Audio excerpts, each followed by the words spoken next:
This is Farm Classification Module 2. In the second module, we will provide an overview of how to complete a general application for farm classification. The purpose of this module is to provide further clarity of BC Assessment's role in farm assessment classification.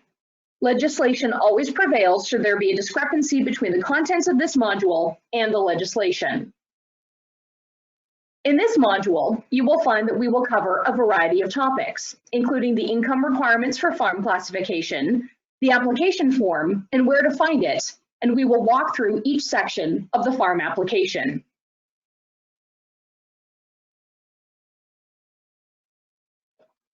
You can find the general application for farm classification on our website, bcassessment.ca. You will also find a how-to guide there. The links in this module will guide you to the correct location for each.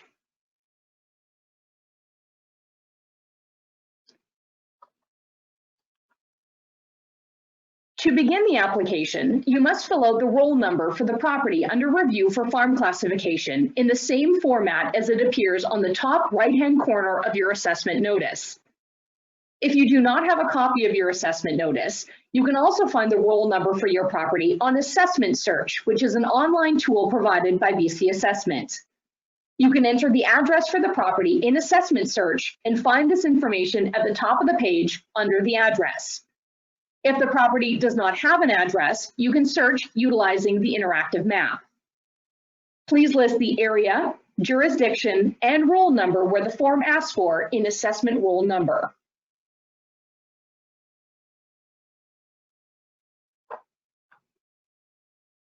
Here you see sections 1 through 13 of the general farm application. We will be going over what is required for each section. If you still have questions at the end of this module, please contact a farm appraiser at BC Assessment for assistance.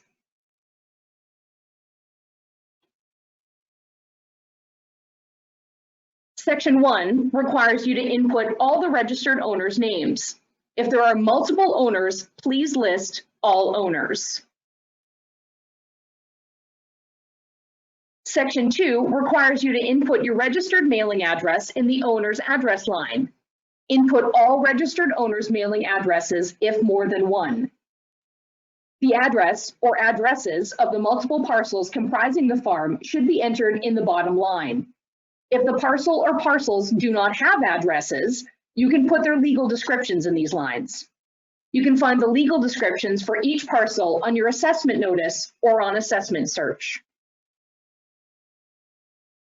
Section 3 requires you to list all of the farming activity you will be doing. Please refer to the list of qualifying agricultural uses both in legislation and the previous module. Section 4 is meant for indicating the size of the farming operation and what each portion of the land is used for, if different. For example, if a portion is used for cultivation, pasture, or orchard, to name a few. You can enter it either by size, acres, square feet, hectares, or percentage of the total area.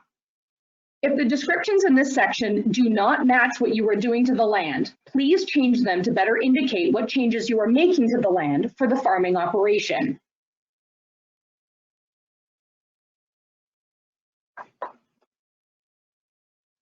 Section 5 looks at whether or not the farm operation land is in the ALR, and if so, how much of it is. This is important since the requirements for unused land within the ALR differ from those that are not in the ALR. Land in the ALR that is used for a retired farmer's dwelling can be classified as farm if the owner of that land applies using the prescribed form and all the conditions are met. Section 6 requires you to fill out the number of dwellings for determining tax exemptions.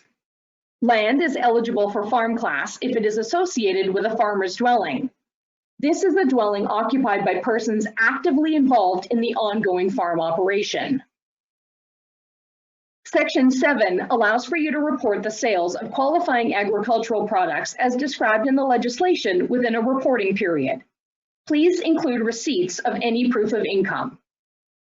It is important to note that you can only claim value of raw products produced on the farm. You can skip this section and go directly to Section 8 if you are applying for farm class as a developing farm.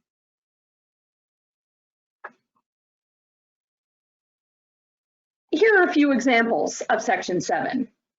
If you have an apple orchard and you sell apples, you would indicate the area of production for the apples, the quantity of the apples produced within the reporting period in kilograms or pounds, how much you sold or marketed, and how much you sold them for.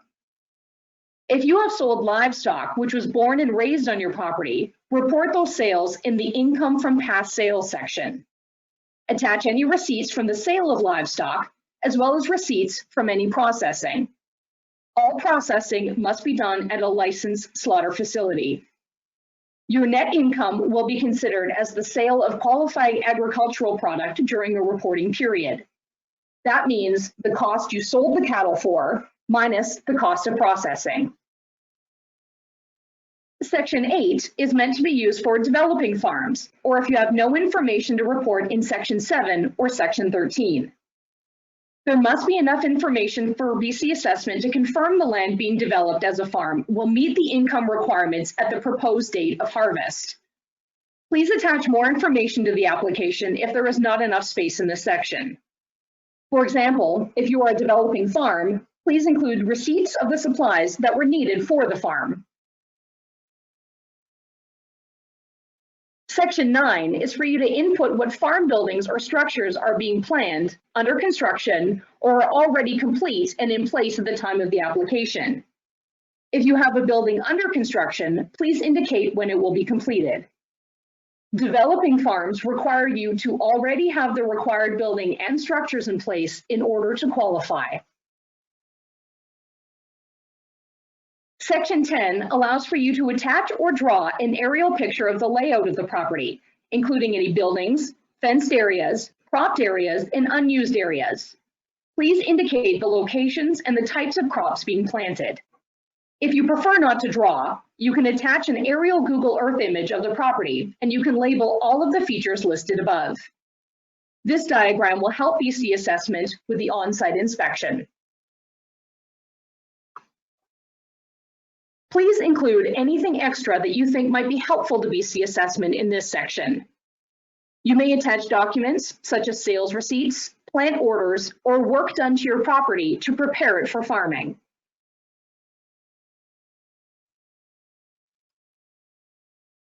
All registered owners are encouraged to sign the application so that remaining owners do not have to fill out another application if one of the owners is taken off title or no new owners are added.